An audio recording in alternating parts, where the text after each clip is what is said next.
So for this video, I'm going to give a quick tutorial on a movement that I see people struggle with at the gym, and it's the suicide push-up. This also goes by other names. I know it as the suicide push-up. But essentially what it is you're going to be in a push-up plank position and then slowly walking down to your forearms and then coming back up, okay? So, just the basics of the movement. What I want to do first is stack my hand directly underneath the shoulder, right? I don't want to be super wide, and I also don't want it so that my hand is way back on my shoulders like this. So we want to make sure that we're stacked directly underneath the shoulder there, and then I'm going to bring my feet out in a V like this, okay? Now once you're there, critical point is make sure that you breathe through your nose and you try and fill your belly with air and you hold a little bit. That's called intra-abdominal pressure, because we want to make sure that that midsection is solid. What I typically see is that people end up slouching in this position, or because it's tough, they end up shooting their hips up in the air. We don't want that, okay? We want to be somewhat of a straight line. You might have a little bit of deviation away from that, and that's okay, but just make sure that you don't slouch all the way down or shoot your hips way too high. Now, once we're here in this position, you're essentially going to walk your forearm down to the ground like this. The other one comes down. We come up and up. Now, what we don't want to see from this position, aside from the things that I just mentioned, is you don't want to go very, very fast. See a lot of people doing this, right? Or, once you're in this position, what you don't want to see is a ton of rotation where I go. A lot of times you'll see that with somebody that's struggling with the movement, okay? In terms of what this is working, we're looking at the shoulders, the arms, obviously. You're going to feel some in your lats.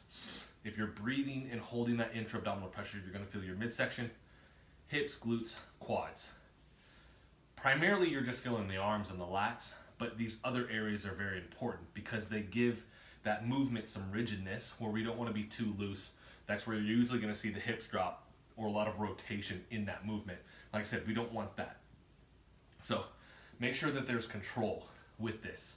In MovNat, we always say speed hides inefficiency, right? So when I see somebody going really, really fast, for me, that usually signifies that they're actually struggling with the movement. Otherwise, they would be going a lot slower. They would want that control. Tension over time is always what I tell my clients, right? We want to take a movement, we want to build tension over time. That's how we're going to get the most out of that.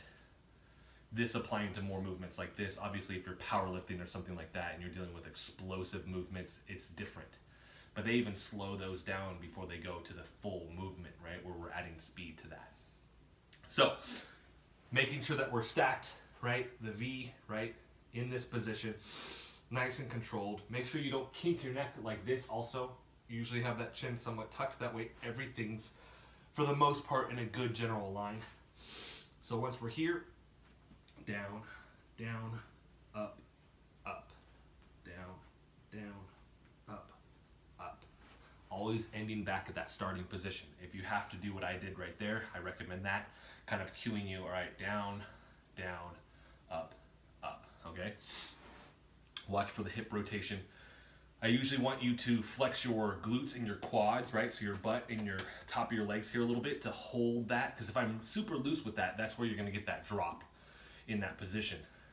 Building this intra-abdominal pressure as well makes this an indirect core movement, which has how I actually do a lot of the core training with my clients and myself personally, meaning as we're moving through this, yes, we're working the upper body, but because my midsection has to stabilize that position, I'm actually getting an ab workout on top of that, right? So you should feel a lot here.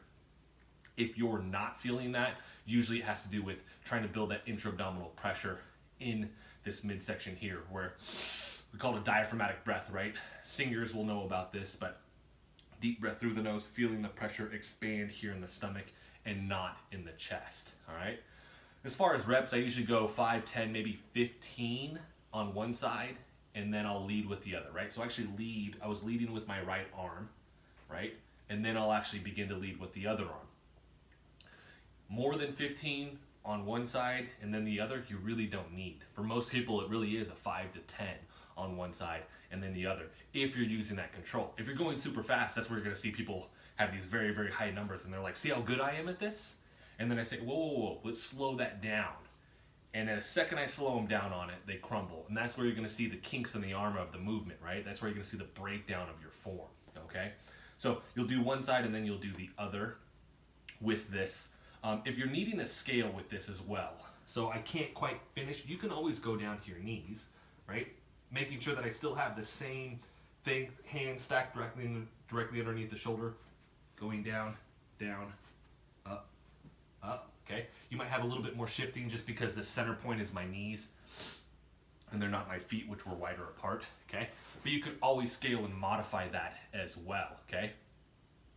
Other than the modification for that, unless you have a slanted surface where you can lean over, like I would do like off push-ups off a counter or something like that, it's gonna be a little bit harder to scale that movement for you. So hopefully this helps anybody that was looking for a tutorial on the suicide push-ups or wanted a little bit of help with that. Remember all those key points with that, right? Making sure that we're flat, we're not dropping our hips or putting them high in the air, hands directly underneath the shoulders, building that intra-abdominal pressure, and making sure that the movement is slow. You're not rushing through this, right? So I want to thank you guys so much for watching.